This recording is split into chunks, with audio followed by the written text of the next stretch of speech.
ಶುರುವಾಗಿದ್ದಾವೆ. ಸರ್ಕಾರ ಸಹಿತ ಅವ್ರ ಮೇಲೆ ರಿಸ್ಟ್ರಿಕ್ಷನ್ ಆಗ್ತಾ ಇದೆ, ಬಟ್ ಅವತ್ತನ್ನು ಬ್ಯಾನ್ ಮಾಡ್ತಾ ಇಲ್ಲ.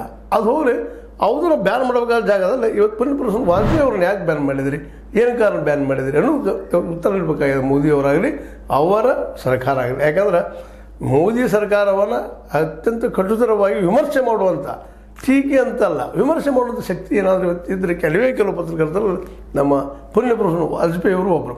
ಈ ಪುಣ್ಯಪುರುಷನು ವಾಜಪೇಯಿಯವರು ಸತ್ಯ ಹೇಳೋದ್ರಿಂದ ಲಾಸ್ ಆಗ್ತದೆ ತಿಳ್ಕೊಂಡು ಮತ್ತೆ ಕಾರಣಕ್ಕೂ ತಮ್ಮ ಹಿಂದಿನ ಯಾವುದೋ ಘಟನೆ ನೆನಪಿಟ್ಟುಕೊಂಡು ಇವತ್ತು ಅವ್ರನ್ನ ಬ್ಯಾನ್ ಮಾಡಿದ್ದಾರೆ.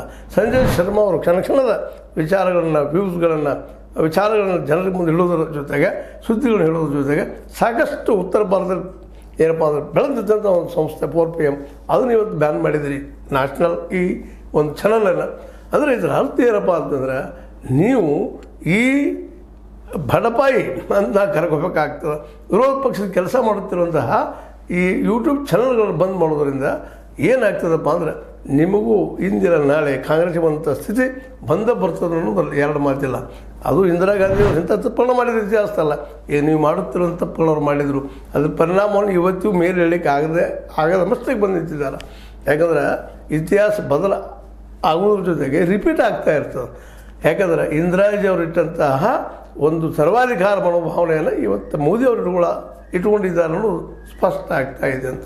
ಯಾಕಂದರೆ ಯಾವ ವಿಷಯವನ್ನು ವಿಶೇಷವಾಗಿ ಜನ ನೋಡ್ತಾ ಇದ್ದಾರೆ, ಮೆಚ್ತಾ ಇದ್ದಾರೆ. ಆ ಮೆಚ್ಚುತ್ತಿದ್ರು ಹೇಳ್ತಾರೆ ಸತ್ಯಕ್ಕೆ ಸಮೀಪವಾಗಿ ಪುಣ್ಯಪುರುಷರು ವಾಜಪೇಯಿ ಮತ್ತು ಅದೇ ಕಾಲಕ್ಕೆ ನಮ್ಮ ರವೀಶ್ ಕುಮಾರ್ ಅವರು ಇವರಿಬ್ಬರು ಕೊಡುತ್ತಿರುವಂಥ ಈ ಸಂದರ್ಭದಲ್ಲಿ ಇಷ್ಟೆಲ್ಲ ರವೀಶ್ ಕುಮಾರ್ ಅವರ ಅಫಿಷಿಯಲ್ ಚಾನಲ್ ಬಂದಾದರೂ ಆಗ್ಬೋದು, ಹೇಳಿಕ್ಕೆ ಆಗೋದಿಲ್ಲ.